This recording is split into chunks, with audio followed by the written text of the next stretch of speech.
मेहनत कर रहे हो बेटा, इसका परिणाम क्या आपके कंट्रोल में है? तो यस, हमारे कंट्रोल में हमारी मेहनत है। बाकी हमेशा हर काम को करने में कुछ ना कुछ डर तो जरूर होता है। देयर आर पॉसिबिलिटीज कि हम अपने एक्सपेक्टेड रिजल्ट को ना अचीव कर पाए। हमने जो प्लान करा था, हमने जो सोचा था, हम उसको टारगेट को बिल्कुल बैंग ऑन ना कर पाए। तो there is always this element of risk. पहले बच्चा बात समझ आइए। मैं इसको दूसरे शब्दों में बोलता हूं बेटा, मैं इसको दूसरे शब्दों में बोलता हूं, इट इज कॉल्ड डेविएशन। मैं हमेशा वर्ड क्या बोलता हूं बेटा? डेविएशन। मैं कभी भी रिस्क वर्ड नहीं बोलता। अभी क्यों नहीं बोलता, अभी आपको बताऊंगा। हम बोलते हैं बच्चा डेविएशन फ्रॉम एक्सपेक्टेड रिजल्ट। भाई जब हम अपनी उम्मीदें लगाते हैं कि हमारे पास ऐसा होना चाहिए, तो अब it is not necessary enough कि जो हमने सोचा वैसा का वैसा ही हो। There are always deviations that can happen. जैसे बहुत सारे बच्चों ने आज ग्रुप 1 का पेपर दिए थे, फॉर्चुनेटली अनफॉर्चुनेटली कईयों का पास हो गया, कईयों का नहीं हुआ। जिनका नहीं हुआ, जिन जो अनसक्सेसफुल रहे थोड़े से बेटा, उनके साथ क्या हुआ? They have got the deviations. उन्होंने उम्मीद लगाई थी कि वो हो जाएंगे, बट उनके रिजल्ट्स में कहीं ना कहीं एफर्ट्स में गड़बड़ आ गई। सेम वे बेटा कंपनी भी यही काम करती है। कंपनी भी कैपिटल बजटिंग में फ्यूचर की उम्मीदें लगा रही है कि भाई फ्यूचर में मेरे पास इतना कैश इनफ्लो आएगा, मेरी सेल्स इतनी होगी, फलाना ढीम का एंड सो ऑन। इतने सारे एलिमेंट्स के ऊपर कंपनी फोकस करती है। बताओ, इज इट नेसेसरी कि जो कंपनी ने सोचा वो एग्जैक्टली होगा? इज इट नेसेसरी कि कंपनी ने जो सोचा वो एग्जैक्टली होगा? No. So there will always be deviations from expected result. अब ये जो डेविएशंस होती है बेटा, ये दो प्रकार से हम क्लासिफाई करते हैं।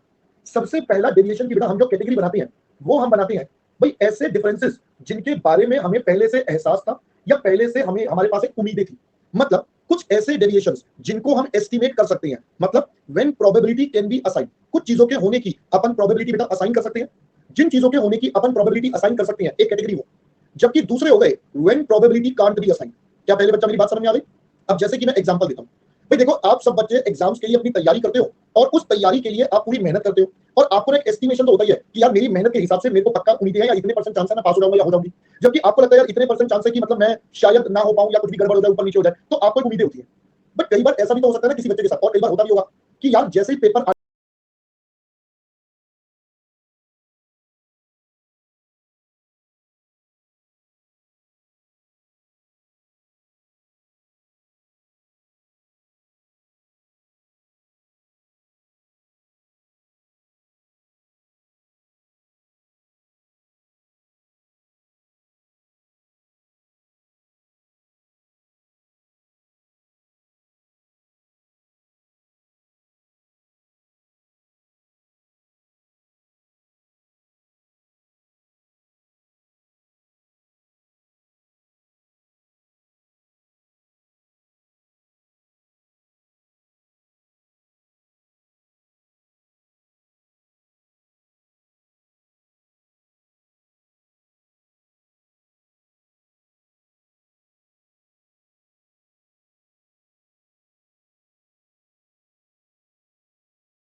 आने वाली है, या मान लो जैसे कोई एक डेट से पर्टिकुलर पेपर शुरू है, कोई भी एग्जांपल ले लो। मैं आपकी वाली डेट बोल नहीं रहा, मैं कोई एक एनोनिमस एग्जांपल ले रहा हूं। मान लो 1 दिसंबर से पेपर शुरू है। भाई मैं तुम्हारी वाली नहीं बोल रहा ना, तुम मत सोचना इस एग्जांपल को, ठीक है? तुम्हारे ऊपर अप्लाई ना हो, भगवान करे, मैं तो ये चाहता हूं, समझ गए? तो मान लो 1 दिसंबर से पेपर है और 30 नवंबर को बच्चे की तबीयत खराब हो गई। 30 नवंबर को बच्चे की तबीयत खराब हो गई। अब बताओ, ये क्या आपने सोच के बैठे थे कि तबीयत मेरी खराब हो जाएगी? क्या इसके लिए आपने प्लानिंग करी थी कि मेरी तबीयत खराब हो जाएगी? नहीं बेटा, ये तो हो गया तो हो गया। तो जब ये हुआ तो ऐसी सिचुएशन के लिए हम कहते हैं प्रोबेबिलिटी कांट बी असाइन। बेटा हम तो इसके लिए कोई प्रोबेबिलिटी असाइन नहीं कर सकते। पहले दो शब्दों का डिफरेंस समझ में आ रहा है? अगर हम प्रोबेबिलिटी असाइन कर सकते हैं तो बेटा टेक्निकल भाषा में हम इसे बोलते हैं रिस्क। जबकि प्रोबेबिलिटी असाइन नहीं कर सकते तो बेटा इसे हम बोलते हैं अनसर्टेनिटी। पहले मेरी बात समझ में आई? पहले ये दो शब्द समझ में आए, what is risk and what is uncertainty. अब आप जब भी वर्ड बोलते हो आप जनरली बोलते हो रिस्क। रिस्क का मतलब यानी कि कैलकुलेटेड एस्टिमेशन हो गया, क्योंकि हम इसके लिए प्रोबेबिलिटी कैलकुलेट कर सकते हैं, दिमाग लगा सकते हैं, तो ये हमारा एक कैलकुलेटेड एस्टिमेशन हो गया। जबकि दूसरी साइड बेटा इट्स अनसर्टेनिटी, जहां पर कुछ है नहीं। तो बेटा बताओ, मैं अनसर्टेनिटी को तो सोच ही नहीं सकता, ये तो हो ही नहीं सकता, तो इसको तो हम क्या करेंगे? Not to consider. हम इसको दोस्तों कंसीडर ही नहीं करेंगे। जबकि इसको हमें क्या करना पड़ेगा? To be consider. हमें इसे कंसीडर करके चलना पड़ेगा। पहले दोस्तों ये दो शब्दों का मतलब समझ में आ गया? Are you all clear with these things? बोलो जी, पहले बेटा यहां तक का मैटर मुद्दा क्लियर? परफेक्ट, बहुत बढ़िया। अब अगर यहां तक का मैटर मुद्दा क्लियर, तो अब आपको समझ में आ रहा होगा हमारे चैप्टर का नाम है रिस्क एनालिसिस। तो हमें सिर्फ एंड सिर्फ अपने रिस्क को कंसीडर करना है, हमें अनसर्टेनिटी से कोई भी मतलब नहीं है। सर अब हमने कहा हमारा चैप्टर है बच्चों रिस्क एनालिसिस, राइट? हाँ जी बेटा बिल्कुल ठीक कह रहे हो हिमांशी। अब इसको एनालिसिस हम कैसे करेंगे, how to analyse such situation. तो बेटा इसको एनालाइज करने के लिए हमने 3 डिफरेंट अप्रोचेस बनाए। We have created 3 different concepts or 3 different approaches where through which we are going to discuss this risk analysis. Sir कौन कौन सी मैंने कहा सुनिए। सबसे पहले हमने बनाई आपके लिए स्टैटिस्टिकल टेक्निक्स, यानी कि अब आप समझ जाओ, अब आप बचपन के दौर में चले जाओगे जब आपने स्टैटिस्टिक्स पढ़ी थी। यहां पर आपको क्या पढ़ना है, यहां पर आपको सबसे पहले पढ़ना है प्रोबेबिलिटी अप्रोच, है ना, प्रोबेबिलिटी अप्रोच। फिर आपने वहां पर पढ़ा था वेरिएंस, आपने वहां पर पढ़ा था बेटा स्टैंडर्ड डेविएशन, फिर आपने वहीं पर पढ़ा था बेटा कोएफिशिएंट ऑफ वेरिएशन। तो यहां पर बेटा इन 3 चीजों के बारे में हम बात करेंगे, ठीक है। चलिए अब देखो मुझे नहीं पता आपका एक्सपीरियंस क्या रहा है, मैं हूं ना तो टेंशन किस बात की, यहां पर बैठो, ठीक है। अबे मैं बैठा हूं तो क्यों टेंशन ले रहे हो, यहां पे बहुत आसान है, यहां मुश्किल वाला नहीं है, ठीक है। यहां बहुत आसान वाला है, यहां कुछ मुश्किल वाला नहीं है, तो मैं बैठा हूं तो किस बात की टेंशन है ना। चलो आ जाओ बेटा। अब आते हैं बेटा अगला, अगला होता है जो हमारे पास जिसको हम बोलते हैं बेटा कन्वेंशनल टेक्निक्स। अब अगली है हमारे पास कन्वेंशनल टेक्निक्स। अब ये क्या होती है सर, सर इसमें हमारे पास 2 तरीके की अप्रोच आती है। एक आता है जिसको हम बोलते हैं सर्टेनिटी इक्विवेलेंट अप्रोच, एक होता है सर्टेनिटी इक्विवेलेंट अप्रोच, और दूसरा होता है risk adjusted discount rate approach. तो हमारे पास बच्चा 2 तरीके के यहाँ पर अलग अलग ऑप्शन है जो हमें पढ़ने हैं, और मैं आपको बता दूं दोनों ही आसान है। ये पूरा चैप्टर बहुत आसान है, बिलीव मी, आपको शायद मेरी बात पे यकीन ना हो रहा होगा, बट ये पूरा चैप्टर बहुत आसान है मेरे दोस्त। तो इसलिए इन चैप्टर पे आपको बिल्कुल परेशान नहीं होना, ये सच में बहुत आसान है, मजाक नहीं। On a serious note this is a very easy chapter for you people. तो अगर मैं अदर टेक्निक्स पर चलूं तो बेटा अदर टेक्निक्स में हमारे पास है सेंसिटिविटी एनालिसिस, एक हमारे पास आता है सेंसिटिविटी एनालिसिस, और एक हमारे पास आता है दोस्तों सिनेरियो एनालिसिस। सो हमारे पास ये 2 हैं जो हमें यहाँ पर पढ़ने हैं। So these are all the things जो अब हमें पढ़नी है। पहले बच्चों समझ में आ गया। चलिए अब मैं बताता हूं अपने प्रोबेबिलिटी वाले पार्ट पर, पहले हम स्टैटिस्टिकल टेक्निक्स पर चलेंगे और हम सबसे पहले अपनी प्रोबेबिलिटी अप्रोच के बारे में बात करेंगे, ठीक है। अब थोड़ा सा ना मैं मतलब समझाने की कोशिश करूंगा आपको, तो आप प्लीज थोड़ा कंसंट्रेट करिएगा ताकि आपको बेटा मीनिंग और इनके टर्म्स के मतलब आपको क्लियर हो, ठीक है बच्चा। चलिए आइए समझते हैं बेटा प्रोबेबिलिटी। पहले बताओ बेटा प्रोबेबिलिटी क्या होता है। सर प्रोबेबिलिटी होता है किसी में होने के चांसेस, कितने चांसेस है उसके होने के, मैंने कहा यस। अब जरा ध्यान से सुनना, होगा क्या हमारे क्वेश्चन में क्या होगा बस हमें ये समझना है, ठीक है, अभी ज्यादा दिमाग नहीं लगाना इसके ऊपर। बेटा सिंपल सी बात है, हमने अभी तक के क्वेश्चंस में देखा था एग्जामिनर कहता था पहले साल मेरे पास 5 लाख रुपए का कैश फ्लो आएगा, दूसरे साल 4 लाख का आएगा, तीसरे साल इतना, चौथे साल इतना, पांचवें साल इतना, अलग अलग ईयर्स का एक सिंगल नंबर दिया होता था। बेटा बताओ वो 5 लाख कैसे आया होगा, भाई कंपनी ने ऐसे कैसे सोच लिया कि वो उस साल में इतनी ही सेल्स करेगी और सब कुछ होगा, तो there must be some estimation basis. मैंने कहा यस। तो अब की बार हमें वो समझना है। अब कंपनी क्या करती है नॉर्मली, बेटा कंपनी ना प्रोबेबिलिटी का एक चार्ट बनाती है। कंपनी कहती है पहले साल में मेरे पास 2 लाख रुपए का कैश फ्लो होगा, इसके कितने चांस है, 3 लाख का कैश फ्लो होगा, इसके कितने चांस है, 4 लाख के कितने, 5 लाख के और 6 लाख के। अब की बार विद इन अ ईयर, ध्यान से सुनना मेरी बात, विद इन अ ईयर एक साल के मल्टीपल ऑप्शंस होंगे और हर एक की प्रोबेबिलिटी होगी। तो मेरे लिए क्या होगा, मैं तो सर उनका एवरेज ले लूंगा, तो मैं तो अमाउंट को प्रोबेबिलिटी से मल्टीप्लाई कर दूंगा, तो मेरा जो एवरेज निकल कर आएगा मैं मान लूंगा उस साल का वो कैश फ्लो है। क्या पहले मेरी बात समझ आई? अब डिफरेंस क्या आने वाला है, चैप्टर ये पुराना वाला चल रहा है, वही कैश फ्लो एनपीवी वही सब बातें करेंगे, बट अब आपको पहले मतलब समझ आया। अभी तक एक साल का एक कैश फ्लो होता था, बट अब एक साल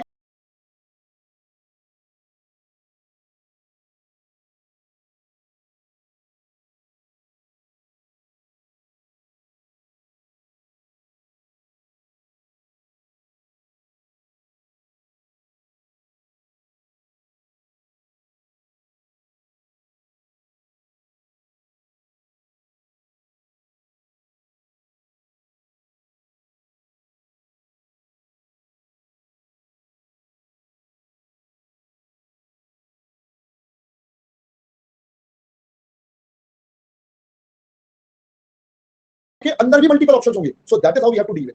तो हम यहां पर कहते हैं सबसे पहले इन दिस केस हमारे पास क्या होता है बेटा, in this case we will consider probability. हम अब की बार अपनी प्रोबेबिलिटी को कंसीडर करेंगे टू कैलकुलेट, क्या कैलकुलेट करने के लिए, to calculate expected cash flows. आपको वर्ड समझ में आ गया होगा, what is expected cash flows. हर साल के जो अलग अलग प्रोबेबिलिटी के साथ है उनको एडजस्ट करना पड़ेगा, व्हिच इन टर्न, और ये हमें हेल्प करेगा, will be used to calculate हमारा एक्सपेक्टेड एनपीवी। पहले बच्चा बात समझ आ गई, और ये हमें हेल्प करने वाला है कि आप अपनी एनपीवी निकाल लें। अब सर हमने कहा सर ये कैलकुलेट कैसे होंगे, तो मैंने कहा expected net cash flow of a year, एक साल का अगर मैं कैलकुलेट करूं तो बेटा प्यार से अपन बोलते हैं इसको ईएनसीएफ। तो ये कैसे निकलेगा भाई, पहला ऑप्शन उसकी प्रोबेबिलिटी, दूसरा ऑप्शन उसकी प्रोबेबिलिटी, एंड सो ऑन, जितने कैश फ्लो के ऑप्शन है और उनकी प्रोबेबिलिटी का सम टोटल। तो बेसिकली आपने एवरेज वाला कैश फ्लो निकाल दिया, या आप इसको मीन वैल्यू भी बोलते थे प्रैक्टिकली, आपने जो पढ़ा था बेटा ये मीन वैल्यू होता था, एवरेज वैल्यू बोल दो जो मर्जी बोल दो। हाँ जी, अब इसके बेस पर हम निकालेंगे बेटा अपना एक्सपेक्टेड एनपीवी। अब हम पहले साल का ईएनसीएफ लेंगे, उसको पीवी फैक्टर 1 से मल्टीप्लाई करेंगे, फिर ईएनसीएफ सेकंड ईयर का उसी तरीके से निकालेंगे, पीवी फैक्टर लेंगे, एंड सो ऑन, ये चलता रहेगा ईएनसीएफ एन तक और पीवी फैक्टर एन ईयर का, और माइनस कर देंगे बच्चा पीवीसीओ, क्योंकि वो पीरियड के बिगिनिंग में होता है, तो आपको उसमें कोई भी ज्यादा दिमाग लगाने की जरूरत नहीं है। आई होप बच्चा पहले सबको क्लियर हो गया, बस इतना ही है बेटा। प्रोबेबिलिटी अप्रोच खत्म हो गया बेटा, प्रोबेबिलिटी अप्रोच खत्म हो गया बेटा, प्रोबेबिलिटी अप्रोच। बाकी अभी करेंगे, क्वेश्चंस करेंगे तब जाके और अच्छे से समझ में आ जाएगा। चलो अब जरा पहले हम समझते हैं ये वेरिएंस और स्टैंडर्ड डेविएशन क्या होता है। हाँ जी बेटा, बस एक स्टेप और करना है, दैट्स ऑल। अब ये क्या होता है बच्चा, आइए जरा समझ लेते हैं बच्चा। अब ध्यान से सुनना बेटा, वेरिएंस और स्टैंडर्ड डेविएशन। एक और बच्चे के 68 आ गए भाई, कितने नोट करूं, रुक जाओ। हाँ चलो आओ अगले पर चलते हैं। अब देखो पहले ना इसका मतलब समझते हैं, जो आज से पहले आपने समझा ही नहीं होगा कभी भी, है ना। आज से पहले कभी आपने इसका मीनिंग नहीं समझा होगा, ये पक्की बात है ना। आगे जरा मतलब समझते नहीं, 50 हो जाए बहुत है यार, मैं 50 पे खुश हो जाऊंगा। 48 हो चुके, 50 हो गए मेरे ख्याल से, 50 हो गए ना सीरीज में, तो मैं उम्मीद कर रहा हूं 50 हो गए बहुत है, और क्या चाहिए, है ना। चलो हाफ सेंचुरी हो गई, बस वही होने वाली है, बस एक दो आई चुकी है, पहले बैलेंस भी लिख लेंगे उनका भी। चलो अब बेटा इधर पढ़ लो, अरे पढ़ लो भाई, इधर पढ़ लो, है ना, इधर पढ़ लो। चलो भामिनी का नाम मैंने यार पता नहीं करा था, मुझे याद नहीं है। चलो इधर से पढ़ लो बेटा, है ना। मैं क्या बोल रहा था, मैं क्या पढ़ा रहा था, हाँ यार ये मतलब पढ़ा रहा था। सुनो सुनो सुनो सुनो बेटा, मैंने एक एग्जांपल लेके बताता हूं, ठीक है। चलो मेरे पास एक है सीरीज 1 और एक है मेरे पास सीरीज 2। मेरे पास दो अलग अलग सीरीज है, ठीक है। पहली सीरीज में मेरे पास 6 और 4 है, दूसरी सीरीज में 1 और 9 है। तो अब बताओ ये दो दो नंबर है, पहले बताओ बेटा इसका एवरेज 5 और इसका एवरेज 5। पहले ये बात समझ में आ गई बेटा, दोनों का एवरेज 5 और 5। अब ध्यान से सुनना बच्चा बेटा, अगर मैं इनका और इनका रिश्ता देखूं तो ये +1 है, ये -1 है। मतलब इनका जो डिफरेंस है एवरेज वैल्यू से वो काफी कम है, जबकि यहां पर आपका डिफरेंस काफी ज्यादा है। आप देखो, अब बताओ ये डिफरेंस का मतलब है, ये डिफरेंस का मतलब है सर यहां पर कल को फ्यूचर में अगर पूरी ना हो पाई तो भी ज्यादा फर्क नहीं आएगा। Hello hello hello hello hello, आवाज आ रही है?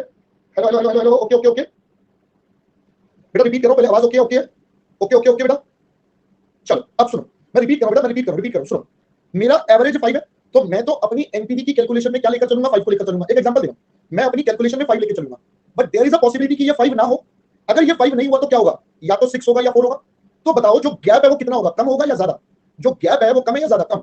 तो बेटा गैप अगर कम है तो क्या मैं बोलूं मेरा रिस्क कम है? सोचो जरा सोचो, अगर गैप मेरा कम है तो मेरा रिस्क कम है।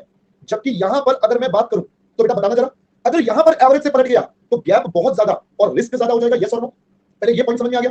परफेक्ट। बस बेटा आप समझ गए, यही वेरिएंस और स्टैंडर्ड डेविएशन का एक्चुअली में मतलब होता है। This is the meaning of variance और स्टैंडर्ड डेविएशन। बेटा ये इसका मतलब होता है, जो आज से पहले मेरे को नहीं पता आपने समझा था नहीं समझा था। बेटा बेसिकली हम कहते हैं हमारे एवरेज वैल्यूज से, हमारे एवरेज वैल्यू से जो डिफरेंशियल्स होंगे वो कितने, यहां पर एवरेज नंबर से डिफरेंशियल्स कम है, मतलब अगर वो बदला भी तो 6 या 4 हो जाएगा। तो गैप कम है, गैप कम है। अगर मेरा बच्चा गैप कम है तो इसका मतलब मेरा रिस्क कम है। भाई मेरे को, मैं मान रहा हूं 5 रुपए मिलेंगे, मैं क्या मान के चल रहा हूं बेटा, मेरे को 5 रुपए मिलेंगे एक साल में, 5 रुपए मिलेंगे। अब मैं कहता हूं 5 ना मिले तो क्या, 5 ना मिले तो या तो 6 मिलेगा या 4 मिलेगा। तो बताओ मेरा रिस्क लेवल उतना ज्यादा तो नहीं है, 1 रुपए का प्लस माइनस होगा। जबकि यहां पर 5 ना मिले तो या तो सीधा 1 रुपया या लकी नंबर नॉट है, रिस्क बहुत तगड़ा। ये तो जुआ टाइप हो गया, ये तो जुआ टाइप हो गया। मिल गया तो पैसे डबल, वरना घर जाओ खाली हाथ। तो बेटा अब यहां पर रिस्क ज्यादा। तो ये जो एवरेज वैल्यू से जो गैप होता है बेटा, ये कौन मेजर करता है? यही वेरिएंस या स्टैंडर्ड डेविएशन मेजर करता है, यही सब स्टैंडर्ड डेविएशन या वेरिएंस मेजर करता है। सो that is how the meaning is, that is how the meaning is, this amount reflects the expected deviation. बेटा ये क्या होता है? Expected deviation from from from कहां से? फ्रॉम द मीन या एवरेज अमाउंट से। क्या पहले बच्चा बात समझ में आ गई? जो भी आपका मीन या एवरेज अमाउंट है उससे कितना वेरिएशन आएगा। दैट इज व्हाई जब हम आपके साथ वेरिएंस को कंप्यूट करते हैं तो बेटा हम कैसे निकालते हैं सबको? एक्स वाली वैल्यू, जो भी आपका नंबर है उसको मीन से डिफरेंस करते हो, होल स्क्वायर, और यहां पर तो प्रोबेबिलिटी वाला केस है, x2 x bar p2 and so on, xn x bar whole square pn। यही अगर मुझे स्टैंडर्ड डेविएशन निकालना है तो बेटा वो क्या हो जाता है? वो इसका अंडर रूट हो जाता है। तो अगर मैं करूं तो that would become under root of variance. और यहां पर अगर हम बात करें वेयर, एक्स बार क्या होता है बेटा? Mean value. और मीन वैल्यू क्या होता है बेटा? Sigma x into P. तो जो प्रोबेबिलिटी और एक्स का टोटल करके आएगा that will become the mean value. I hope बच्चा पहले बात समझ में आ गई। अब थोड़ा सा और दिमाग लगाते हैं बेटा, प्रोबेबिलिटी सलोनी वो क्वेश्चन में गिवन होगा आपको। अब थोड़ा सा और डिफरेंस लगाते हैं बेटा, अभी उतना डिटेल में नहीं जा रहे, हमने बेटा स्टैटिस्टिक्स नहीं पढ़ाना, मैं आपको उतना पढ़ा रहा हूं जितना भी समझने के लिए जरूरी है, ठीक है बेटा। वो आप स्टैट्स में पढ़ते बेटा, मैं अगर सब कुछ पढ़ाऊंगा तो काम कैसे चलेगा? ठीक है दोस्त, थोड़ा सा प्लीज, मैं कभी-कभी मना कर देता हूं बट आई हैव टू, ठीक है। चलो अब ध्यान से सुनना बच्चा। अब देखो ये जो वैल्यू है, ये जो वैल्यू है, मतलब ये अमाउंट जो निकला, ये तो मेरा अमाउंट निकल कर आएगा। अब याद है आपको एनपीवी वर्सेस पीआई?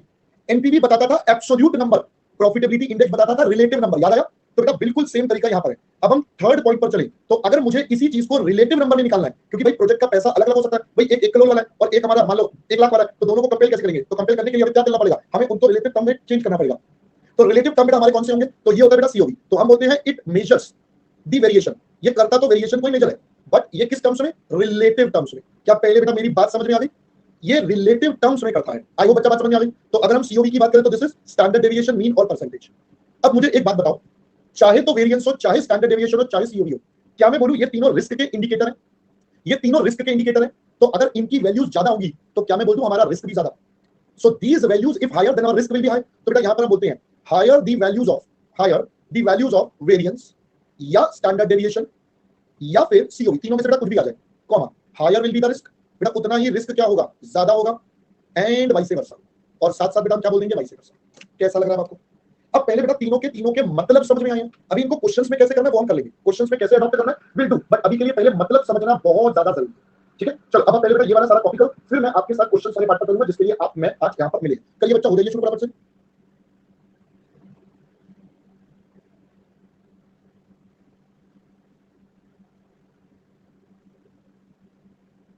बेटा 2 क्लास होगी आज और कल, कोई बात नहीं अमीश, अभी हम क्वेश्चन करेंगे तो क्लियर हो जाएगा। 2 क्लास का चैप्टर बेटा, इसमें कुछ है नहीं। Risk analysis and capital budgeting बच्चा।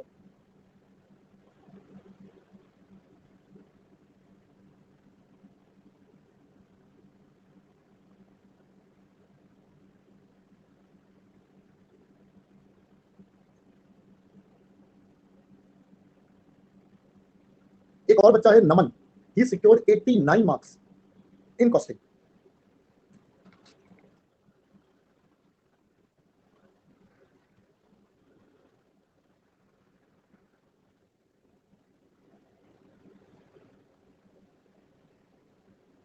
नमन है बेटा, he is from Pali Rajasthan, he is from Pali Rajasthan.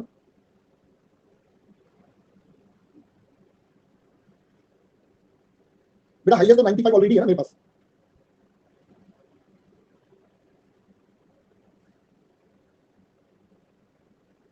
But इसका प्रॉब्लम ये है कि इसका ग्रुप 2 फेल हो गया अनफॉर्चुनेटली।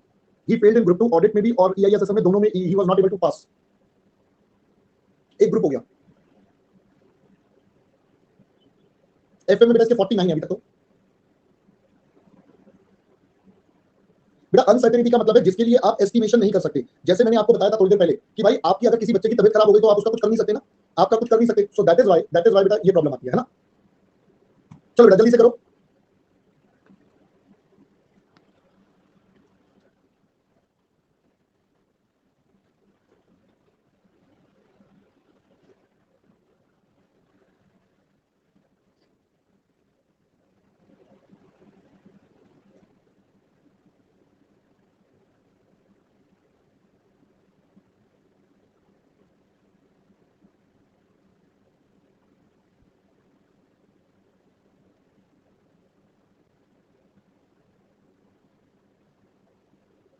हो गया बेटा।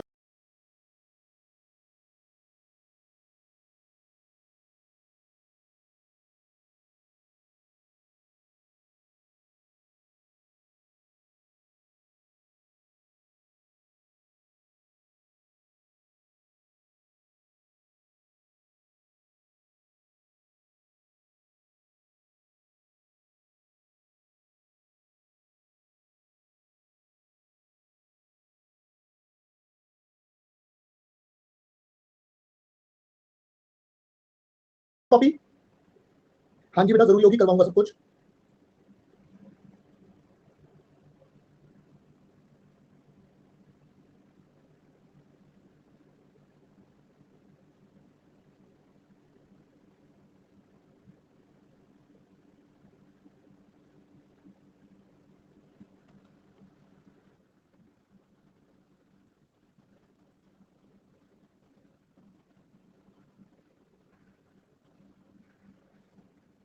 चलिए बेटा नेक्स्ट करिए।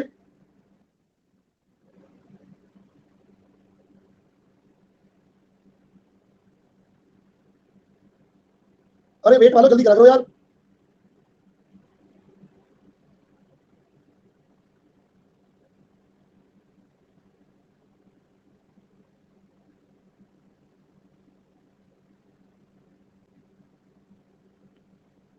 हाँ जी बेटा, अमन कोई छुट्टी थोड़ी दूंगा मैं कोई छुट्टी थोड़ी दूंगा बेटा तुम्हें।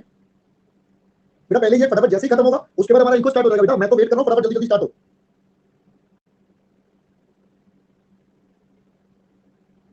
नहीं बेटा परसों से नहीं, अभी एक चैप्टर डिवीजन और बचा छोटा सा, वो भी करेंगे।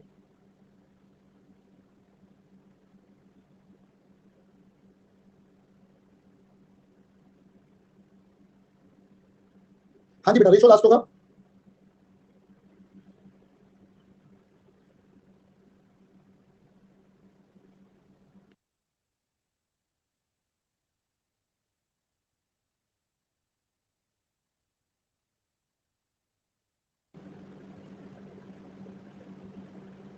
मेरे को लगा अंश लिख रहा है मस्त करवाए थे, मैंने कहा अरे बाप रे इसको मस्त करवाया था ऐसे कैसे। अवनीश बेटा तूने सही बात बोली है कि दोनों की बनती नहीं है।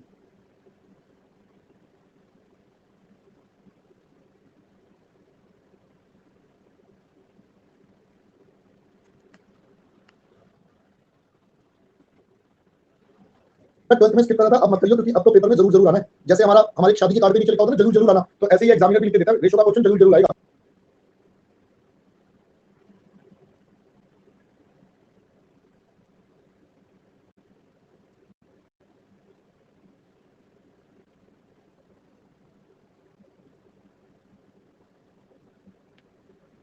हो गया बेटा कॉपी सबका?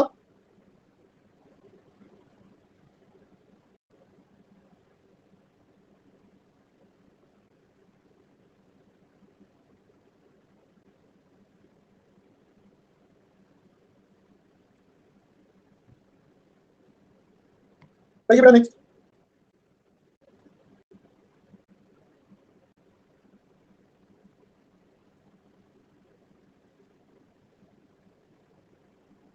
अबे ये सेकंड ही तो था, क्या हो गया? अच्छा सर खुशी से बोला गए हैं, तभी तू कॉपी नहीं करा? अरे यार कर लो यार, आज के लिए थोड़ा सा माफी दे दो यार, कभी तो तुम भी छोड़ दिया करो।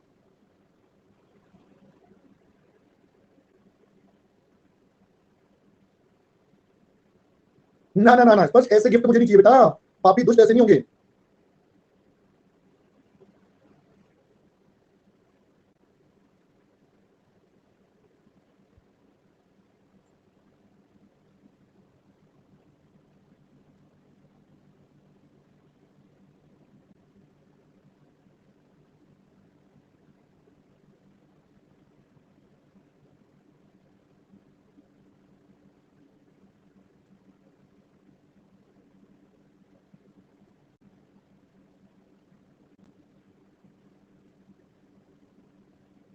हो गया बच्चों डन?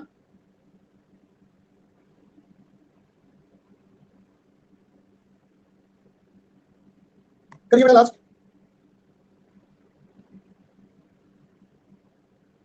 यार जल्दी कर लो, वेट वालो यार, मतलब ऐसे मत करो यार।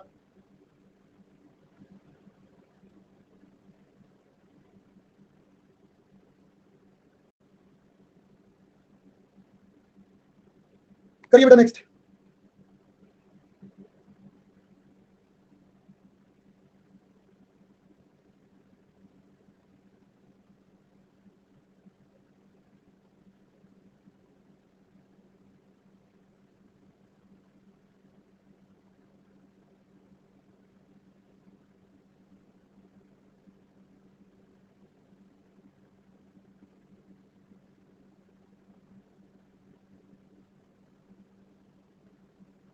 बेटा स्टार वाले पॉइंट का मतलब है बच्चे कि ये जो है आपके रिस्क के लेवल है बेटा, ये सारे के सारे आपके इंडिकेटर ऑफ रिस्क है। अब सिंस ये सारे इंडिकेटर ऑफ रिस्क है तो बेटा आपका जितना ज्यादा रिस्क होगा उतना ज्यादा, जितना ज्यादा नंबर होगा उतना ज्यादा रिस्क होगा, सिंपल।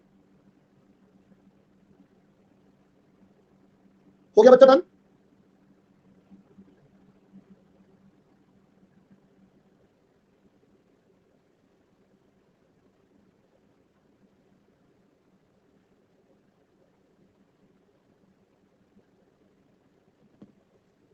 चलो अब मैं इसके बेटा आपके साथ क्वेश्चंस करवाता हूं, तो लेट अस स्टार्ट। आपको बता दूं बेटा लिस्ट 52 तक पहुंच गई है, 50 क्रॉस हो गया, 52 हो गई है। चलो खैर अब हम चलते हैं बेटा अपने क्वेश्चंस पर, ठीक है? हाँ जी बेटा हाफ सेंचुरी से ज्यादा ही हो गई इस बात तो। चलो बेटा अब चलिए बेटा फटाफट से। चलिए हिमांशु गिरी दो का नाम काट दो, 50 घंटे बस। अच्छा हमारे लेक्चर की हाफ सेंचुरी है क्या? कौन सा नंबर लेक्चर है यार? ओ व्हाट अ कोइंसिडेंस, आज हमारा 50वां नंबर लेक्चर है। ओ माई माई, हमने तो देखा ही नहीं। चलो मुबारक हो बेटा, आपने मतलब 50 नंबर तक मेरे को झेल लिया, 50 लेक्चर तक झेल लिया, 100 घंटे हमारे हो चुके हैं, है ना? चलिए चलो बेटा जल्दी से, मजाक मजाक में 50 घंटे, 100 घंटे हो गया, मतलब 100 से ज्यादा हो गया, मतलब ठीक है क्योंकि 2.25 घंटे का लेक्चर बेटा। आ जाओ बच्चों जल्दी से। अब हम पढ़ रहे हैं रिस्क एनालिसिस बेटा, चैप्टर नंबर 8 है आपके स्टडी मॉड्यूल का। आइए बच्चों क्वेश्चन नंबर 1 देखते हैं पहले, प्लीज प्लीज प्लीज प्लीज जल्दी से देखो। मैंने आपको बोला था चैप्टर बहुत आसान है, ज्यादा जान नहीं है चैप्टर में, ये चैप्टर आवाजें मारा, खत्म करो खत्म करो खत्म करो, जल्दी खत्म करेंगे, ठीक है? देखो बेटा क्या कहता है, possible net cash flows of project S and K expected at the end of its first year and their probabilities are given below. Discount rate 10% है, इनिशियल इन्वेस्टमेंट इतना फॉर बोथ प्रोजेक्ट्स। कहता है calculate the expected NPV for each project which project is preferable. बेटा पहले तो देखो, दोबारा पढ़ो एक बार ऊपर का पैराग्राफ, आराम आराम से दोबारा पढ़ो, पढ़ो एक बार बच्चा।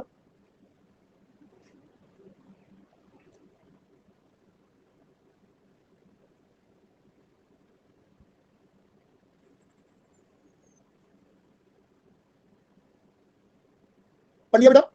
अगर आप ध्यान से पढ़ा हो तो बेटा जैसे मैंने बोला था, ये एक ही साल के कैश फ्लोज हैं। ये प्रोजेक्ट एस के 1 साल की पॉसिबिलिटीज, उनकी प्रोबेबिलिटी, प्रोजेक्ट के 1 साल की, और मुझे सिर्फ इनका एनपीवी निकालना, इनिशियल इन्वेस्टमेंट बता दिया। तो बेटा देखिए उसको करेंगे कैसे, एकदम बड़ा सा क्वेश्चन, आज हमारा ट्राई माम। तो पहले हम अपने एक्सपेक्टेड नेट कैश फ्लो निकालते हैं। तो बेटा हम क्या बोलेंगे, statement of expected net cash flow, या हम यहीं पर सीधा एनपीवी भी निकाल सकते हैं, आपकी चॉइस है। मैं पहले एक्सपेक्टेड नेट कैश फ्लो निकाल देता हूं, ठीक है बेटा। आइए बच्चा जल्दी से देखते हैं। हमारे पास सबसे पहले तो इवेंट बता दिए कि आपके पास क्या क्या पॉसिबिलिटीज है, बेसिकली ये आपको बता दिया बेटा पॉसिबल इवेंट।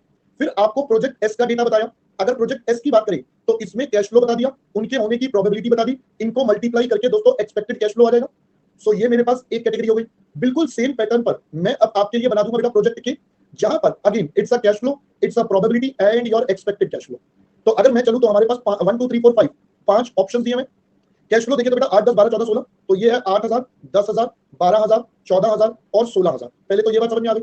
प्रोबेबिलिटीज 0.124, 0.21, 0.1, 0.2, 0.4, 0.2, 0.1, काम खत्म बेटा।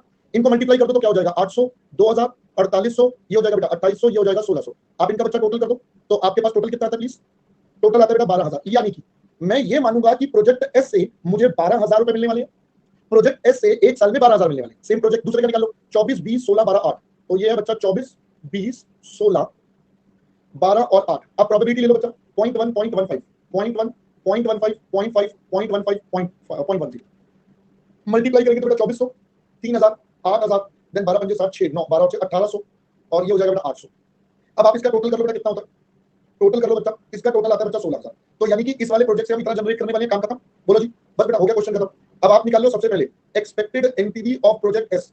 तो अगर मैं प्रोजेक्ट एस की बात करूं तो पीवीसीआई माइनस पीवीसीओ, बेटा ये कमाने वाला है 12000 पहले साल में, 10% पर 909, और इन्वेस्टमेंट है हमारी 10000 की। तो यानी कि बेटा ये कितना आ गया, ये 908 रुपए आ गया। बिल्कुल ऐसे ही आप निकाल सकते हो एक्सपेक्टेड एनपीवी प्रोजेक्ट के की। तो अगर मैं उसकी बात करूं अगेन बेटा सेम सिनेरियो, वहां पर हो जाएगा 16000 इंटू 0.909 माइनस 10000। तो आप बच्चे बता रहे हो वो आ रहा है 4544। तो अब आप बताइए दोनों में से कौन सा प्रोजेक्ट बेटर है। तो हम यहाँ पर कहेंगे therefore accept project B, accept project K, because it has higher expected NPV. लो जी बेटा काम हो गया तमाम। ये था बेटा क्वेश्चन, करिए बेटा कॉपी फटाफट से। दैट्स ऑल, हो गया पहला बेटा क्वेश्चन। क्वेश्चन नंबर 1 आपका हो गया।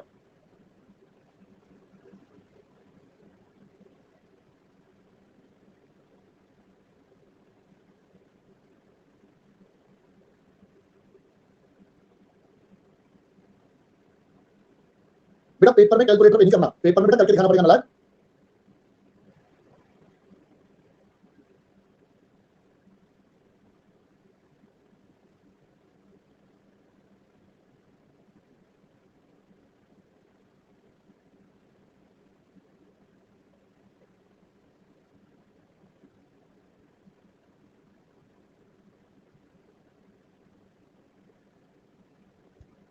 बेटा हो गया यहां तक।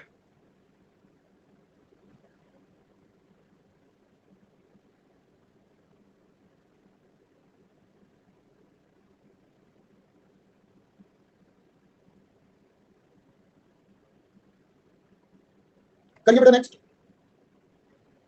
अरे जल्दी कर चलो नहीं।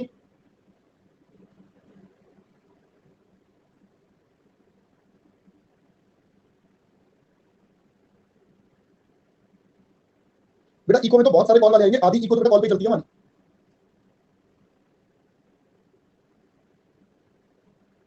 करेंगे बेटा, सबको करेंगे, धीरे धीरे सबको करेंगे।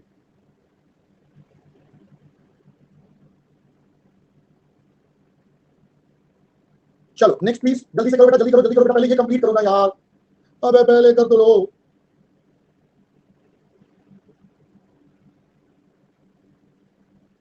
बेटा पीवी फैक्टर बेटा Raj, it is a present value factor ना बच्चे।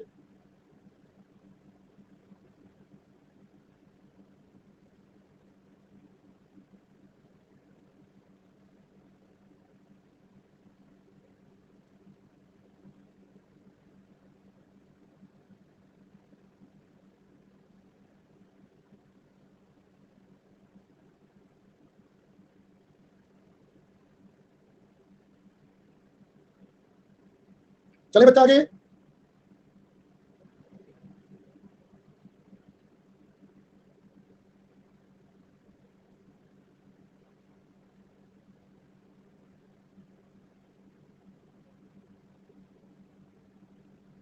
चलिए दोस्तों आगे बढ़ते हैं, लेट्स मूव ऑन।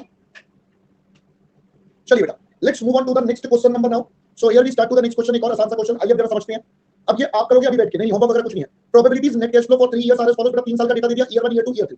अब आपको क्या करना पड़ेगा बेटा, पहले इसका ईएनसीएफ, इसका ईएनसीएफ, इसका ईएनसीएफ, तीनों के अलग अलग ईएनसीएफ। इनिशियल इन्वेस्टमेंट 10000 है, 10% का डिस्काउंट रेट, एनपीवी निकालना है। बेटा क्या बात पहले समझ गए आप? बोलो जी। तो एक टेबल बनाओ, एक कॉलम बनेगा year 1 cash flow probability expected, year 2 cash flow probability expected, year 3 बेटा बताता हूं हमेशा, बेटा ऐसे बनाना है आपको। ये लो, यहां पर हम लिख देते हैं ईयर 1 एक हो जाएगा बेटा कैश फ्लो प्रोबेबिलिटी एक्सपेक्टेड, फिर ऐसे ही ईयर 2 का बन जाएगा कैश फ्लो प्रोबेबिलिटी एक्सपेक्टेड, फिर ऐसे ही ईयर 3 का बन जाएगा कैश फ्लो प्रोबेबिलिटी एक्सपेक्टेड। ये तीनों बनाने के बाद इन सबके टोटल आ जाएंगे और फाइनली बेटा आप एट द एंड क्या निकालोगे, पीवीसीआई माइनस पीवीसीओ। चलो आप मुझे फटाफट से करके दिखाओ, जल्दी से, फटाफट फटाफट फटाफट, जल्दी जल्दी।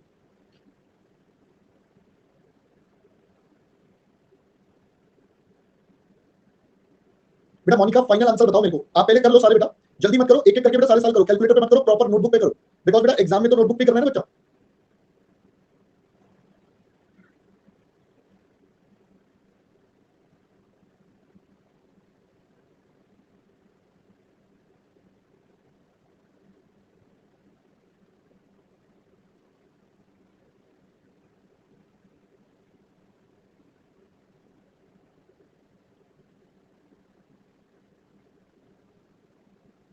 ऐश्वर्या का भी सेम आंसर आ रहा है बेटा, नोटबुक पे कर रहा है ऐश्वर्या या सिर्फ मतलब एवं टाइम पास? अच्छा फिर ठीक है बेटा।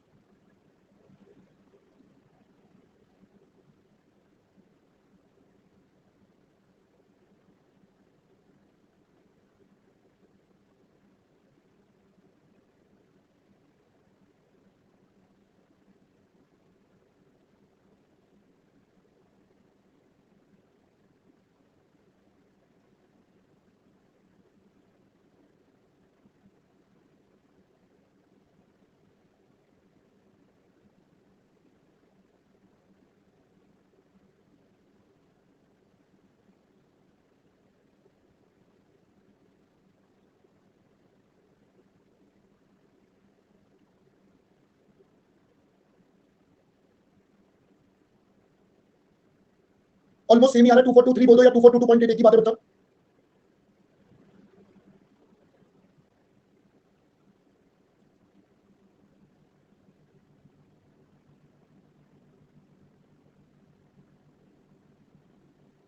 सबका सेम आ रहा है क्या बच्चा?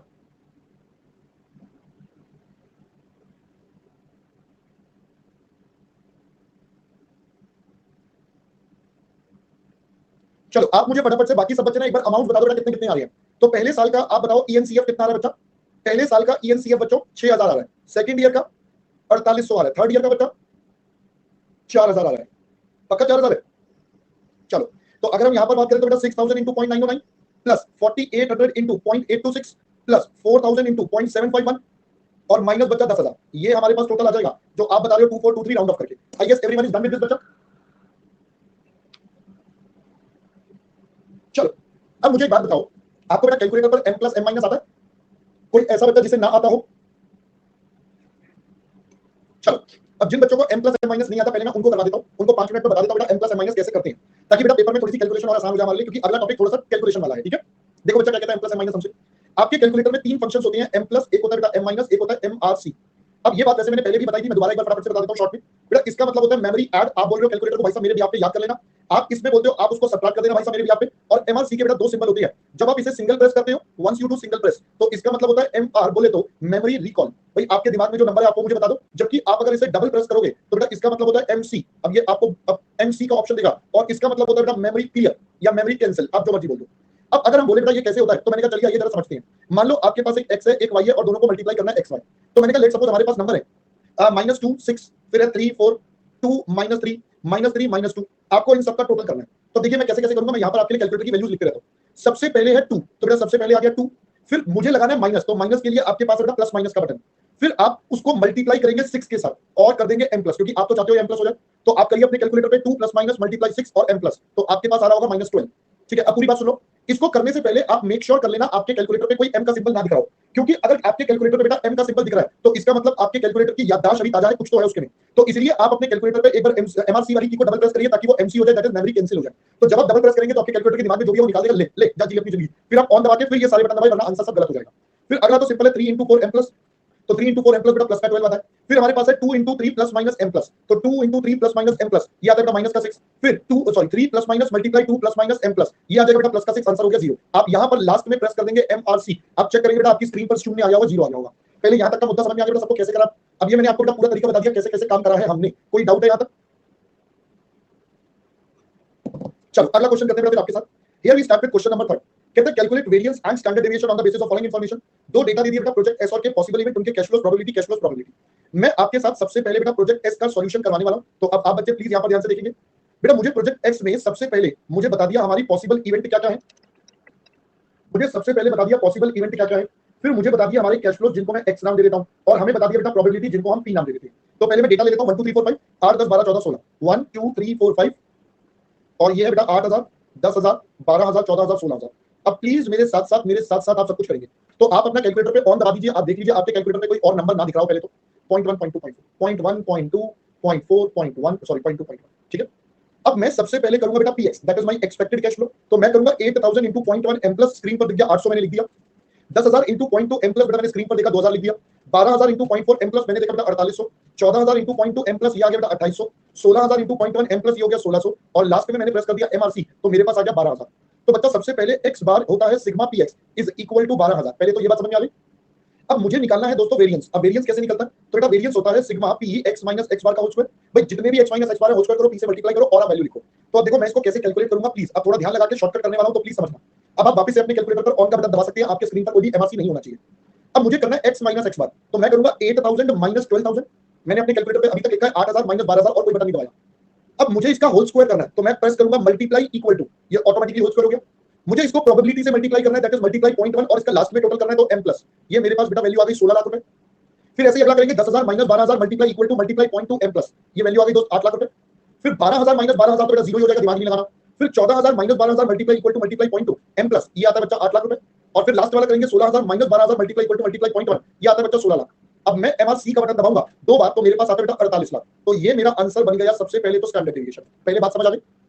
अब देखो आप में से कई बच्चे जिन्होंने अपना बीपी कम करने के लिए ऑन का बटन दबा दिया होगा अब तक, और वही है सबसे बड़े नालायक, क्योंकि अब मुझे निकालना है बेटा स्टैंडर्ड डेविएशन। तो वो क्या होता है, अंडर रूट ऑफ वेरिएंस, इसका मतलब अंडर रूट ऑफ 48 लाख। तो अब आपके कैलकुलेटर पर अंडर रूट दिख रहा है, सॉरी 48 लाख दिख रहा है, अंडर रूट दबा दो तो 2191 आ गया बच्चा। बेटा कोई बात नहीं, मेमोरी क्लियर कर दी, स्टिल आपके कैलकुलेटर पर 48 लाख दिख रहा होगा बच्चा, एमआर मेमोरी क्लियर करने के बाद भी दीपक, तो आपको टेंशन ही नहीं है। अब यहां तक आकर कई बच्चे बेटा बीपी कम करने के लिए ऑन का बटन दबा चुके होते हैं, वो भूल जाते हैं कि हम तो सीओवी भी निकालेंगे। तो बेटा वो क्या होता है, स्टैंडर्ड डेविएशन मीन इनटू 100। अब मेरे कैलकुलेटर पर 2191 दिख रहा है, मैं तो उसको 12000 से डिवाइड करके बेटा परसेंटेज बना दूं, तो 12000 का परसेंटेज ये आ गया बेटा 18.26%। कैसा लग रहा है आपको। अब आप देख लो मैंने बिना कुछ ज्यादा करे आपके लिए आंसर निकाल दिया। अब यही बात अगर आप मैथ्स में सीख लेते तो बेटा बिना कैलकुलेटर के स्टैंडर्ड डेविएशन निकाल आते, है ना, बिना कैलकुलेटर के स्टैंडर्ड डेविएशन कर भी आते। अब ऑन प्रेस कर लो, अब कोई दिक्कत नहीं है ना। चलो अब मैंने प्रोजेक्ट एस का करवाया, बिल्कुल सेम पैटर्न पर आप मुझे प्रोजेक्ट के का करके दिखाओगे।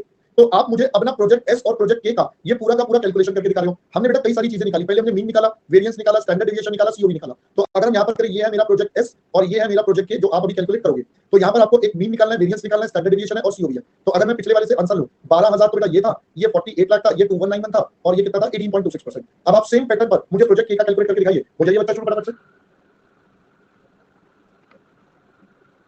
बेटा पहले ना एक बार पेपर पे कर लो बेटा विजय, मेरे दोस्त एक बार सॉल्व कर लो बच्चा पेपर पे, ऐसे जल्दीबाजी मत करो बच्चा। पहले बेटा एस का नोट कर लो, फिर के का कर लो। देखो जल्दीबाजी में क्या होता है, गड़बड़ी हो जाती है, तो there is no point in doing such things. कोई हमारी ट्रेन तो बेटा छूट नहीं रही है, तो अपन टेंशन क्यों ले।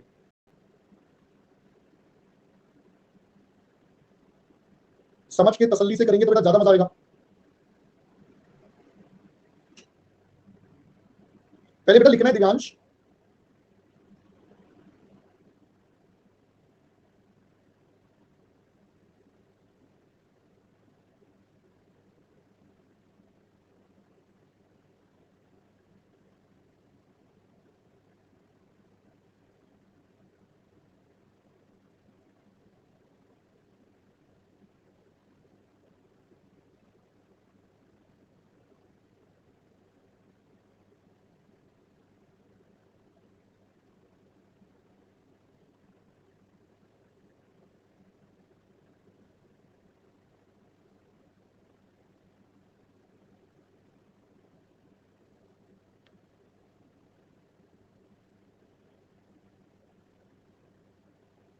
लीजिए बेटा क्वेश्चन।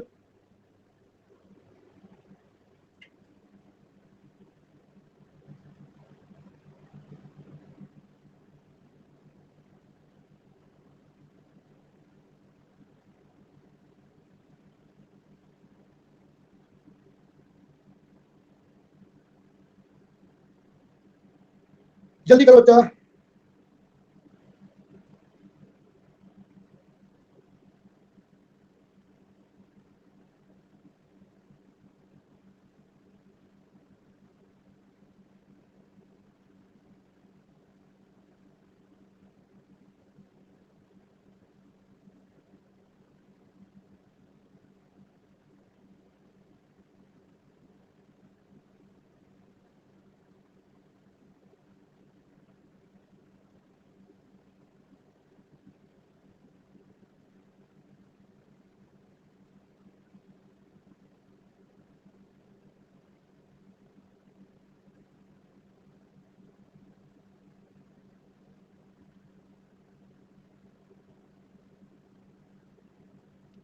चलिए बेटा बच्चे आंसर बता रहे हैं, मीन कितना आ रहा है बेटा? Mean is very mean, mean आ रहा है 16,000। देव के आंसर में लिख रहा हूं बेटा, किसी के चेंज हो तो बता देना। वेरिएंस आ रहा है 176 लाख, ये आ रहा है 4195, दिस इज 26.22%। आई होप बच्चा एवरीवन यहां तक क्लियर है बेटा सबका?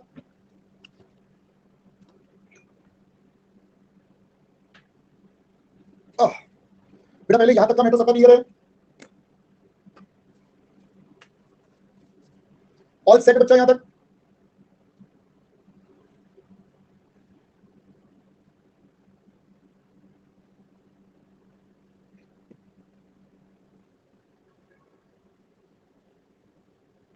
चलो आगे बढ़ते हैं बेटा, shall we move on to the next one? Yes sir बिल्कुल बताओ। चलो so let's move on to the बेटा नेक्स्ट वन। अब दोस्तों हम चलते हैं एक और क्वेश्चन पर, एक और क्वेश्चन पर चलते हैं। बेटा क्या 192 आ रहा है दीपक? बेटा कैलकुलेशन में तूने कुछ गड़बड़ करा होगा बेटा, तूने पक्का पक्का कैलकुलेशन में गड़बड़ करा होगा।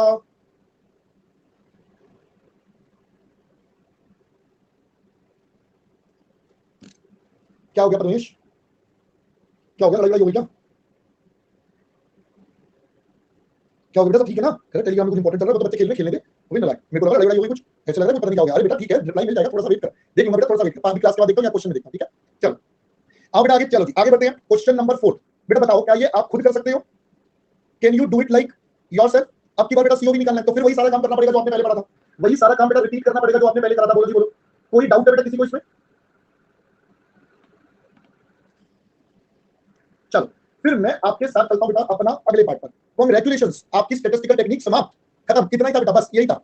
मैंने आपको बोला था ये लड्डू सा चैप्टर है, मैंने आपको बोला था ये मरा हुआ सा चैप्टर है, आप मान नहीं रहे थे बेटा कि नहीं सर ये तो मुश्किल होगा। मैंने कहा नहीं भाई ये लड्डू सा मरा हुआ सा चैप्टर है, बस इतना सही था ये। चलो तो बेटा first part of the chapter done, हम चलते हैं बेटा second part of the chapter पर। लो जी आइए बच्चा second part of the chapter पर चलते हैं। ये और भी आसान है, ये तो पहले वाले से भी मरा हुआ है, समझ रहे हो, ये तो पहले वाले से भी मरा हुआ है। आइए जरा इसको भी निपटा देते हैं फटाफट से। देखो बेटा क्या कहता है हमारे पास है कन्वेंशनल टेक्निक्स। अब ये क्या होती है ये जरा समझते हैं, है ना बेटा? ये बहुत आसान सा चैप्टर है, बहुत ही इजी सा मरा हुआ सा लड्डू सा।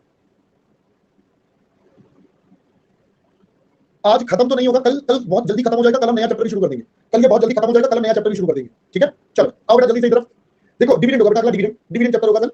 एक हमारे पास होता है बेटा जिसको हम बोलते हैं सर्टेनिटी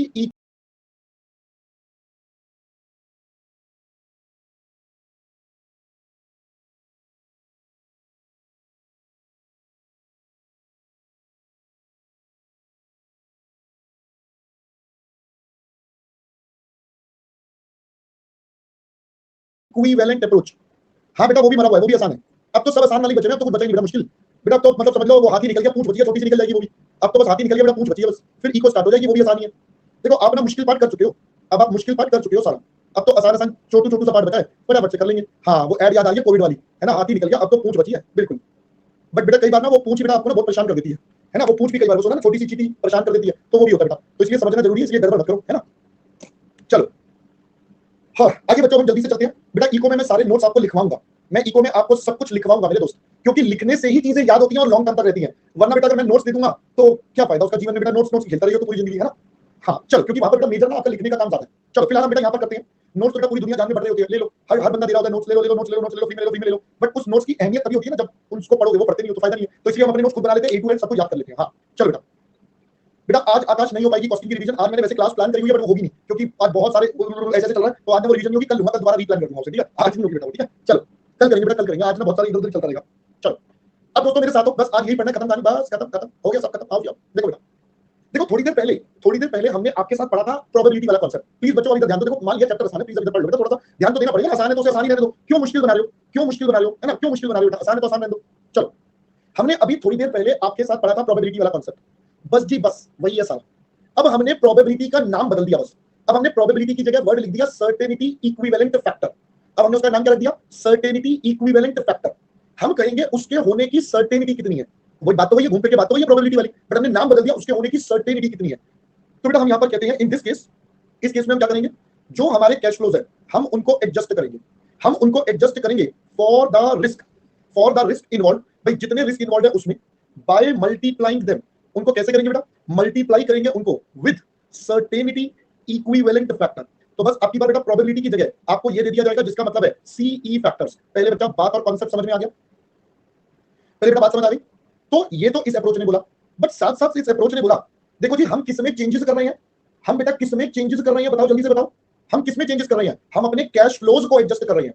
तो हम अपने कैश फ्लोज को एडजस्ट करेंगे, और इंपॉर्टेंट पॉइंट, हम अपने डिस्काउंट रेट में कोई बदलाव नहीं करेंगे।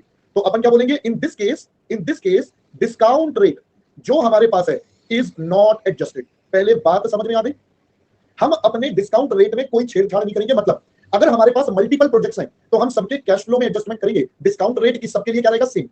अब इसको कंपेयर करते हैं बेटा दूसरी साइड, ये अप्रोच कहती है, इसको हम प्यार से बेटा आरएडीआर भी बोलते हैं, आरएडीआर भी बोलते हैं, that is risk adjusted discount rate, ठीक है। अब ये अप्रोच क्या कहती है, सर ये अप्रोच हमसे बोलती है सर ऐसा है, हम अपने कैश फ्लोज में कोई पंगे नहीं लेने वाले। तो मतलब in this cash flows are not adjusted, हम अपने कैश फ्लो में कोई भी चेंजेस या बदलाव नहीं करेंगे, और वो क्या रहने वाले हैं बच्चों, वो रहने वाले हैं बिल्कुल सेम। पहले बात समझ में आ गई।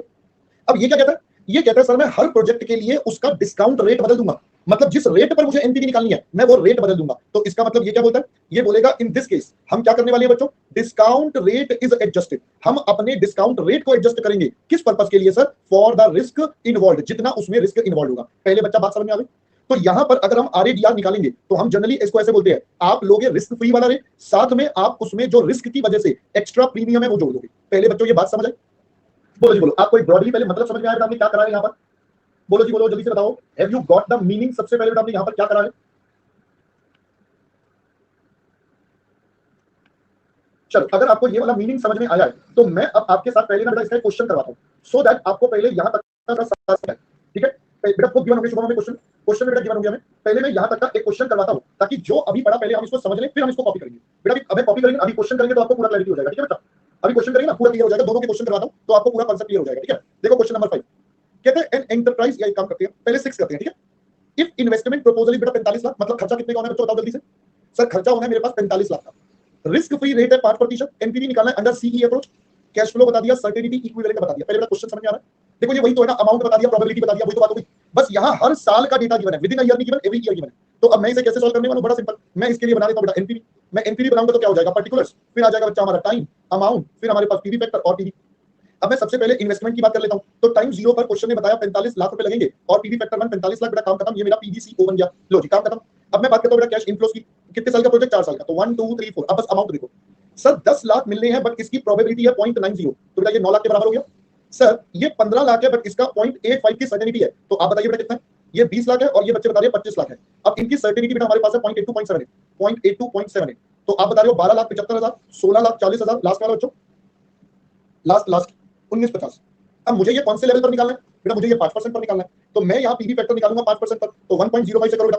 पहला आता है 0.952, फिर अगला हो जाएगा बच्चा 0.907, फिर अगला मेरे पास है 864 और लास्ट वाला है 823। अब मैं इनको मल्टीप्लाई करके मैं अपनी पीवीसीआई निकाल सकता हूँ, और लास्ट में मेरे पास क्या आ जाएगा, NPV that is B minus A, जो आएगा आंसर हो गया बेटा, खत्म हो गया। बस यही करना है, यहाँ पर नया पॉइंट क्या सीखा, बस ये मल्टीप्लाई करके दिखाना है, आपको समझ में आया। तो यहाँ पर जो भी पीवी फैक्टर की मैंने वही लेंगे, यहाँ पर दिमाग नहीं लगाएंगे फालतू का। पहले बेटा समझ में आ गया, ये पेपर में आ जाता है 5 नंबर का क्वेश्चन, 5 नंबर में ज्यादा से ज्यादा एग्जामिनर क्या करता है, ये एक प्रोजेक्ट इसके साथ एक और दे देगा, कहेगा 2 प्रोजेक्ट तो खेल लो, थोड़ी टाइम पास कर लो 2-4 मिनट में। ओ मेगा वंशिका 1.05 डिवाइड इक्वल टू, जब तक अंत हो गया और ये अभी तक पीवी फैक्टर नहीं निकाल पा रही है, ठीक है। चलो आज बेटा क्वेश्चन नंबर 5 पर चलते हैं, इसको भी पहले कंप्लीट करते हैं और फिर हम आपके साथ सारा कॉपी कर लेंगे, ठीक है। पहले बेटा क्वेश्चन नंबर 5 को भी कंप्लीट कर लेते हैं और फटाफट सारा कॉपी कर लेंगे, ठीक है। करवाओ बेटा क्वेश्चन नंबर 5। चलिए इधर देखिए बेटा क्वेश्चन नंबर 5 क्या कहता है, एन एंटरप्राइज, बेटा मैंने ये बोला रेट चेंज ना करने का मतलब है, एक प्रोजेक्ट का जैसे हमने इसके लिए निकाला 5 है, मान लो दूसरा होता उसके लिए भी रेट 5 लेते, तीसरे के लिए भी 5 लेते, हर एक के कैश फ्लोज एडजस्ट करते। अब बात आपको यहां से समझ में आएगी क्वेश्चन नंबर 5 से। कहते हैं एंटरप्राइज जो इन्वेस्टिंग कर रहा है बेटा कितने का, 100 लाख का, 100 लाख का पैसा लगा रहा है बेटा, the risk free rate of return is 7%, risk premium by management is 7, 5 साल ये कैश फ्लोज बेटा, ईयर और cash flows, NPV based on एक बार रिस्क फ्री और एक बार आरएडीआर। तो बेटा यहां पर आपको 2 बार एनपीवी निकालनी है, एक बार तो रिस्क फ्री बोले तो 7 पर, और एक बार आपको आरएडीआर पर निकालना है, बोले तो कितना परसेंट हो गया, 7 + 7 बेटा 14% पर। बस यही करना है, खत्म हो गया बेटा आरएडीआर। आरएडीआर अप्रोच कहती है मैं कैश फ्लो को नहीं एडजस्ट करने वाली, ना ना ना ना ना, हम ये जो है ये एज इट इज रहेंगे, अलग अलग प्रोजेक्ट के लिए रेट अलग अलग ले लेंगे। मैं इसका एक और एग्जांपल देके बताता हूं, एग्जाम में एक बार कैसा क्वेश्चन आ सकता है। एग्जाम में आया हमारा कोवेरियंस है और ये हमारा रेट है, पहले मेरी बात समझ आई। तो मान लो कुछ भी ले लो, 2 के लिए 11% है, 3 के लिए 13 है, 4 के लिए 14% है, 5 के लिए 16%, एक एग्जांपल के लिए। अब एग्जामिनर कहेगा देख भाई ऐसा है, मेरा जो प्रोजेक्ट ए है ना, इसका सीओबी बोले तो कोवेरियंस मान लो 3 है, और मेरा एक प्रोजेक्ट बी है जिसका कोवेरियंस मान लेते हैं 5 है। अब आप मुझे बताओ इसको हम जब एनपीवी निकालेंगे तो कौन सा रेट लेंगे, और इसके लिए एनपीवी पर कौन सा। सर 3 के लिए 13% है, यानी कि इसका एनपीवी 13 पर और इसका 16 पर। अब पहले बेटा बात समझ आई, हमने आरएडीआर अप्रोच में क्या करा, based on the risk involve हमने उसका रेट बदल दिया, तो जैसे जैसे रिस्क के हिसाब से दिया होगा हम उसके हिसाब से उसके रेट की कैलकुलेशन कर लेंगे। पहले बात और पॉइंट समझ में आ गया मेरे दोस्त। लो जी जय माता दी बेटा, ये अप्रोच भी खत्म, कांग्रेचुलेशंस। अब आप बेटा कॉपी करिए पहले, और अब ये करना है बैठ के, हाँ बस ये इतना सही बेटा खत्म हो गया। मैंने कहा था चैप्टर ही मना हुआ था, तुम मेरी बात मान ही नहीं रहे थे। हाँ तो बेटा बढ़ने देना जितेश, मैं तो बोल ही नहीं रहा। हम तो कह रहे हैं हमें तो रिस्क को एडजस्ट करना है डिस्काउंट रेट में, यही तो हेडिंग है बेटा, रिस्क एडजस्टेड डिस्काउंट रेट, यही तो हेडिंग है।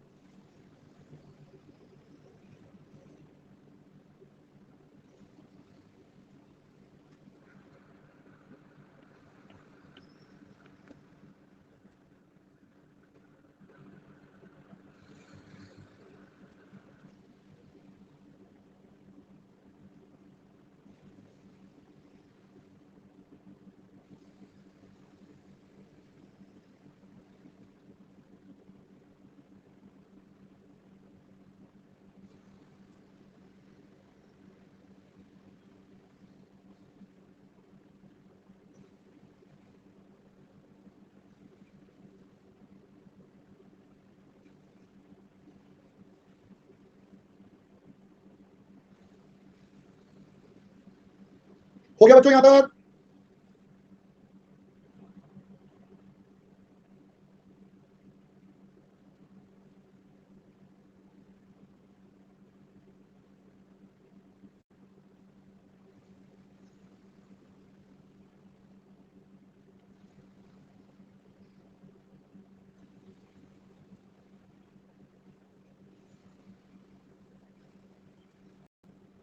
करिए बेटा नेक्स्ट। अब आप पहले क्वेश्चन नंबर 6 को फटाफट से कंप्लीट करिए।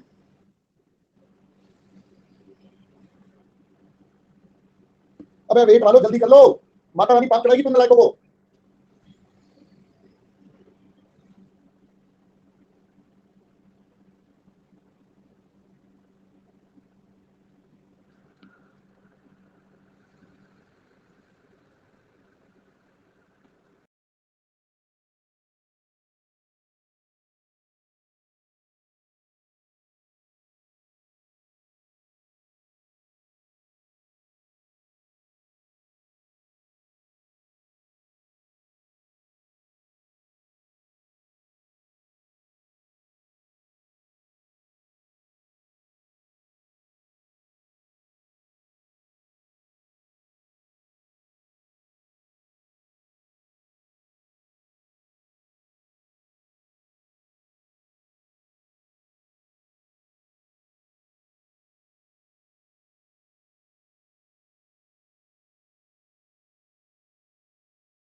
जल्दी से बेटा कॉपी करो।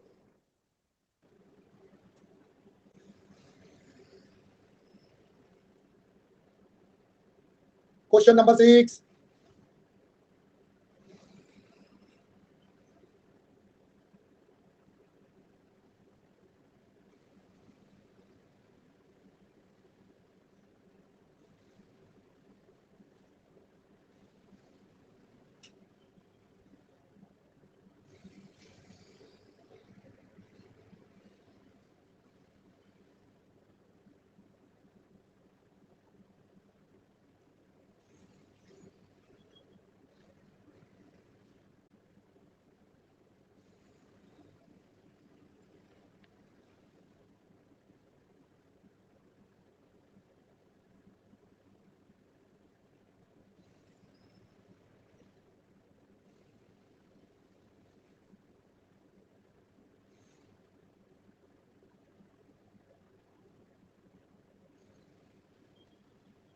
बेटा ऐसे दुष्कर्म मत बोलो, छुट्टी जल्दी, ये जल्दी, वो जल्दी, पहले ये पढ़ो फिर अगला टॉपिक पढ़ना है हमें।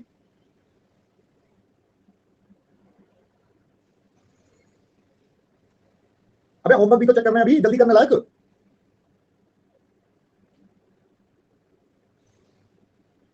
नहीं बेटा इसमें कोई वेरी टफ प्रॉब्लम नहीं है, बस इतना ही है, दिस इज द मैक्सिमम जो आपके पास आ सकता है।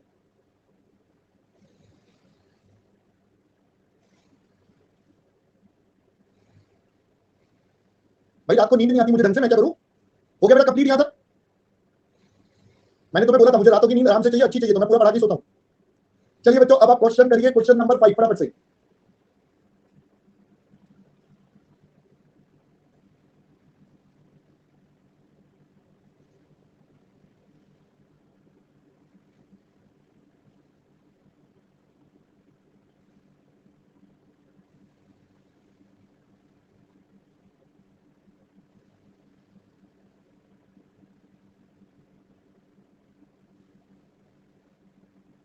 नहीं बेटा दोनों अलग अलग बनानी है। हाँ बेटा कैश फ्लो दोनों में सेम रहेगा, एक बार 7% पर, एक बार 14% पर।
चलो जी बच्चों ने आंसर दे दिया है, कुछ कुछ बच्चों ने।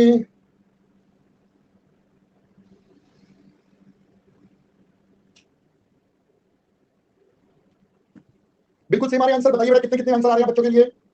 7% वाले पर आप बता रहे हो, आपके पास 7% वाला 144.34 लाख, और 14% वाला बच्चों 14% वाला 99.78 लाख। ये आ रहा है क्या? समझ में तो बता रही है बेटा 99.78। प्लीज बाकी एक बार कंफर्म कर दो।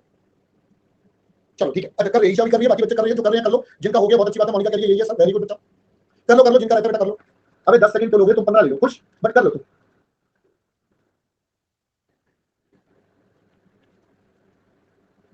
जिनका हो गया बेटा वो पढ़ने अब यहां पर अगला।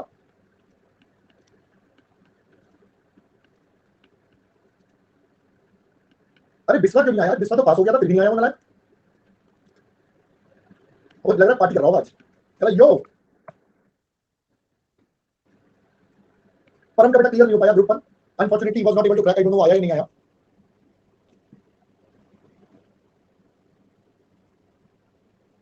बेटा अंबिका आज नहीं बात कर पाऊंगा बेटा बिल्कुल भी, कल परसों में बात कर पाऊंगा, सैटरडे को मैं फिर भी बात कर पाऊंगा, आज बिल्कुल बात नहीं कर पाऊंगा, बहुत ज्यादा शेड्यूल टाइट है।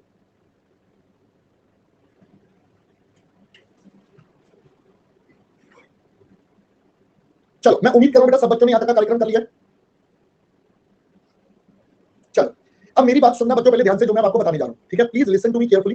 बेटा अब हमारे पास जो चैप्टर बचा है ना इसका, वो मुश्किल से मैं बहुत ज्यादा अगर कहूंगा, अगर मैं बहुत ज्यादा अगर बोलूं तो मुश्किल से बेटा वो कितना बचा है? You can say 40-45 minutes maximum, ठीक है? 45 minutes you can say maximum, लगभग 45 मिनट का और मैक्सिमम होगा, या बहुत ज्यादा मानोगे तो 1 घंटे का चैप्टर बचा। तो अपने सभी दोस्तों को बता देना कि जो बच्चे हमारे साथ शुरू करना चाहते हैं वो क्या करें बेटा, वो कल 1 घंटे बाद ज्वाइन करें, लगभग 3 बजे के आसपास ज्वाइन करें, ठीक है। Around 3 PM they should join, तो 3 PM पर हम नया चैप्टर हमारा डिग्री शुरू कर देंगे, तो everyone will be able to understand that chapter, ठीक है। अब इस चैप्टर में जो बचा हुआ, आज कोई होमवर्क नहीं है, इस चैप्टर में कुछ नहीं है, बहुत आसान से चैप्टर में एक आधी क्वेश्चन होमवर्क पे दूंगा, कल दूंगा, आज नहीं है। अब हम चलते हैं बेटा आपके कैपिटल बजटिंग के होमवर्क पर। अब हम चलते हैं बेटा कैपिटल बजटिंग के होमवर्क पर। हाँ तो बेटा वही है ना, 99.78 लाख ही तो लिखा है, वो आप 5 और जोड़ रहे हो, इन्होंने राउंड अप कर दिया होगा थोड़ा सा, ठीक है। तो अब इस चैप्टर में हमारे कितने क्वेश्चन बचे? 7, 8, 9, 10, बस 4 क्वेश्चन और बचे तो कल निपट जाएंगे, तो कल लगभग 1 घंटे में हम ये निपटा देंगे, ठीक है। अब हम चलते हैं बेटा आज की कक्षा पर, आज के जो कैपिटल बजटिंग के जो बचे हुए क्वेश्चन है पहले हम उनको ले लेते हैं, ठीक है। अब 1 मिनट रुक जाओ, मैं अपलोड कर दूं पहले फटाफट से, ये पता नहीं क्या हो रहा है, अपलोड ही नहीं हो रहा, रुको बेटा। जिन्होंने नहीं बनाए अभी, जिन्होंने नहीं करे हैं वो बेटा कर लेना, जिन्होंने करे हैं वो इस क्लास के बाद में चेक कर लेना, इस क्लास के सॉल्यूशन से। जिन्होंने कर लिया वो यहां पर देख ले बेटा, आज कोई होमवर्क नहीं है, कोई होमवर्क नहीं है। चलिए फटाफट से देख लेते हैं अपना होमवर्क का सॉल्यूशन। मैंने सबसे पहले दिया था बेटा क्वेश्चन नंबर 32। क्वेश्चन नंबर 32 क्या कहता है? Wants to replace old machine with the new, 2 models are available at the same cost, salvage value बता दी, utilities of the existing machine can be used if company purchases it. भाई ये बेटा समझाऊंगा, 34 भी समझाऊंगा। कह रहा है हम लोग क्या कर सकते हैं, यूटिलिटीज को इस्तेमाल कर सकते हैं अगर मशीन एक खरीदेंगे, अदरवाइज हमें एक्स्ट्रा यूटिलिटी 1 लाख रुपए की खरीदनी पड़ेगी। If company purchases the all existing utilities have to be replaced with the new utilities of 2 lakh, salvage value of the old utilities इतना, earning after tax are as follows. बेटा यहां पर question ने बोल दिया कैश फ्लोज, तो इसका मतलब ये फाइनल कैश फ्लोज है। रिटर्न है 15%, compute for the two machine separately NPV, discounted payback period, desirability मतलब पीआई, और बताना कौन सा बढ़िया। तो देखो बेटा पहले हमें यहां पर कैश फ्लो को समझना पड़ेगा। पहले कैश फ्लो समझे तो ये नई मशीन की कॉस्ट, साथ साथ हमें कॉस्ट ऑफ यूटिलिटीज लगानी पड़ेगी, बट दोनों में एक्जिस्टिंग यूटिलिटीज 1-1 लाख की बिक जाएंगी, तो प्रैक्टिकली ए वाले में यूटिलिटीज का खर्चा बेटा जीरो हो गया। प्रैक्टिकली ए वाले में यूटिलिटीज का खर्चा जीरो, बेटा यूटिलिटी मतलब कुछ एक्स्ट्रा पार्ट्स इक्विपमेंट जोड़ने पड़ेंगे। यहां पर 1 लाख रुपए एक्स्ट्रा, बेसिकली 2 लाख आपको लगाना है, 1 लाख पुरानी के बदले मिल जाएगा। पुरानी यूटिलिटीज और मिल जाएंगी 20,000 रुपए की, और ये आपका 5 लाख के 580। फिर एनपीवी की बात करें तो आपको बेटा सीधे सीधे कैश फ्लो बता दिया, -5 लाख, 1 लाख, 1.5 लाख जो भी है, तो बेटा इनके बेस पर आपने ये एनपीवी निकाल दिया। डिस्काउंटेड पेबैक पीरियड के लिए आपने क्यूमुलेटिव कैश फ्लोज निकालना है। अब चेक कर लीजिए बेटा एनपीवी आपका ये आ रहा होगा। अब डिस्काउंटेड पेबैक के लिए क्यूमुलेटिव निकालना है, तो ये क्यूमुलेटिव के बेस पर हमने डिस्काउंटेड पेबैक पीरियड और ये प्रॉफिटेबिलिटी इंडेक्स। सिंपल सा क्वेश्चन था, मेन इसमें कई बच्चे यूटिलिटीज को लेकर कंफ्यूज हो जाते हैं, इसलिए बस मैंने आपको बता दिया। अगला क्वेश्चन था बेटा क्वेश्चन 33, ये भी सिंपल था, ये भी मेरे ख्याल से कुछ ऐसा समझाने की जरूरत नहीं है मेरे ख्याल से। I need to make you understand each and every part. या मैं चलो पहले एक बार डिस्कस कर लेते हैं, पढ़ लेते हैं एक बार। Company is planning to invest in a machinery that would cost 1 lakh at the beginning of year 1। Cash flow from operation 36,000 अगले 3 साल तक। Company has 2 options for smooth functioning, one is service and another is replacement. अब बेटा 2 अलग-अलग options हैं, या तो machine की सर्विस करवा लो या आप रिप्लेसमेंट करवा लो। Company opts to service a part of the machinery at the end of year 1 at इतना, in such case scrap value बेटा 25,000। However, if the company decides to not to service, it will have to be replaced at end of year 2 at itna, and in this case machinery will work for 4th year and operational cash inflow itna. It has to be scrapped at the end of itna. Cost of capital determine the purchase of this machine, करें या ना करें based on this. Supplier gives 10,000 और ये आपके सामने question. तो आइए पहले इसके कैश फ्लोज को समझते हैं। पहले हम कहते हैं परचेज कर लेते हैं और उसके सर्विस करवा लेते हैं पहले साल के एंड में। तो पहले तो मेरा बेटा 1 लाख का नया मशीन का खर्चा, सबसे पहले तो 1 लाख का नया मशीन का खर्चा, फिर मुझे 36,000 मिल गए। 36 आप टेबल से कर लो, एक ही बात है। 20,000 रुपए का आउटफ्लो होगा, माइनस में याद रखना। तो 3 साल 36,000 मिले, 20,000 सर्विस की कॉस्ट है जो आपको लगानी पड़ेगी, और उसके बाद 25,000 मिल जाएंगे। तो ये आपका एनपीवी आता है माइनस, जब आपने देखा। अब हम कहते हैं मान लो अगर सप्लायर डिस्काउंट दे रहा है तो मेरे लिए तो बेटा नेट 125 का फायदा हो जाएगा, तो इस केस में आप एक्सेप्ट कर सकते हो। फिर अगर परचेज कर ले और रिप्लेस करे eight the end of year 2 तो 36 बेटा मिल गए। उसके बाद 30,800 रुपए का खर्चा और ये मिल रहा है आपको। अब ये आपका ऑलरेडी पॉजिटिव है, डिस्काउंट मिल जाएगा तो और ज्यादा। तो बेटा आपने अगर 10,000 पहले ही एडजस्ट कर दिया तो भी ठीक है, कोई दिक्कत नहीं है, you can do that, there is no problem. ये दोनों एनपीवी आ गई। अब आपको दिख रहा है इसकी एनपीवी ज्यादा है, तो ऑब्वियसली आप बेटा इसमें इसको एक्सेप्ट कर लोगे, सिंपल। चलते हैं लास्ट क्वेश्चन जिसमें कई बच्चों को दिक्कत आई समझने में, आइए समझते हैं। कहते हैं company is contemplating whether to replace an existing machine और to spend money on overhauling. कह रहे भाई मैं या तो उसको रिप्लेस कर देता हूं या मैं उसको ठीक ठाक करवा देता हूं। Currently pays no taxes, replacement machine cost 90,000 and requires maintenance of 10,000 every year for 8 years. At the end of 8 years, it could have a salvage value of इतना and would be sold. Existing machine requires increasing maintenance each year and its salvage value falls. मतलब अगर आपने replacement कर दिया तो बेटा काम खत्म है आपका, ये क्लियर है। 90,000 10,000 अगले 8 साल, या फिर हर साल ये करते रहो और salvage value गिराते रहो। अपॉर्चुनिटी कॉस्ट इतना। अब यहां पर पूछा है रिप्लेसमेंट करें तो कब करें, व्हेन टू रिप्लेस। अब ये मेन समझना था, आइए देखते हैं बच्चा। हम सबसे पहले निकालेंगे इक्विवेलेंट एनुअल कॉस्ट। तो बेटा कॉस्ट ऑफ मशीन है 90,000 रुपए की, इसके 8 साल का खर्चा देखें तो बेटा ये हो गया 8 साल का 10,000 हर साल, और ये आपका एन्युटी फैक्टर। लास्ट में ये पैसे मिल गए, तो इतना पैसा जाना है, और इक्विवेलेंट एनुअल बेस पर करें तो पीवी एफ से डिवाइड कर दिया, क्योंकि यहाँ टाइम पीरियड अलग अलग है, आपको हर साल के लिए कैलकुलेशन बेटा अलग अलग करनी पड़ेगी। तो अगर हम मशीन को रिप्लेस करते हैं तो हमारा 1 साल का खर्चा ये आता है 28,600। अब हम इसको कंपेयर करेंगे मेंटेनेंस कॉस्ट से, या जो मेंटेनेंस है, जब वहां का खर्चा इससे ज्यादा हो जाए उस साल में रिप्लेस कर लेंगे, वरना मेंटेनेंस करवाते रहो। जिस साल मेंटेनेंस वाला खर्चा ज्यादा हो जाए उस साल हम रिप्लेस कर देंगे, वरना ये करेंगे। कैसे सर? मैंने कहा देखो, अगर मैं अभी रिप्लेस कर दूं तो मेरे 28,600 का खर्चा हो जाएगा, 28,600 का खर्चा हो जाएगा जो हमने अभी निकाला, और 40,000 रुपए स्क्रैप के मिल जाएंगे। बेटा ये रहे 40,000 रुपए स्क्रैप के, यानी कि नेट 11,400 मिल रहे हैं। ओके, 1 साल बाद करते हैं तो क्या, तो 28,600 आपका एक खर्चा हो गया पहले। उसके बाद आपके पास पहले आप देखो, आपको बेटा 1 साल का क्या करना पड़ेगा, मेंटेनेंस कॉस्ट भी देना पड़ेगा बेटा 10,000 रुपए का, तो ये आपका 10,000 का मेंटेनेंस कॉस्ट आ गया बेटा। और अगेन अब की बार 25,000 रुपए मिलेंगे, तो बेटा ये आपके 25,000 रुपए मिल गए, यहां नेगेटिव हो रहा है। एंड सो ऑन आप सारी सिचुएशन में कैलकुलेट करोगे। अब कहते हैं company should replace immediately because cost of replacing the old machine with new machine is least. बाकी सब में ये माइनस आ रहा है, नुकसान ज्यादा हो रहा है, तो दिस इज द केस जहां पर अपने को प्रॉफिट हो रहा है, तो अभी कभी क्या कर दो, रिप्लेस कर दो। आई गेस अब आप सबको बेटा यहां तक का मैटर क्लियर। तो अब हमने ये वाला क्वेश्चन भी कर लिया। अब हम कल मिलेंगे बेटा, कल हम आपके साथ पहले रेसेस को कंप्लीट करेंगे, और डिविडेंड भी जल्दी कंप्लीट करके बेटा आपके साथ हम रेस शुरू कर देंगे, राइट। तो अब आप तैयार हो जाइए बेटा जल्दी जल्दी काम करने के लिए। ऑलराइट दोस्तों, मिलते हैं आपसे कल। Till that time bye bye bye bye bye.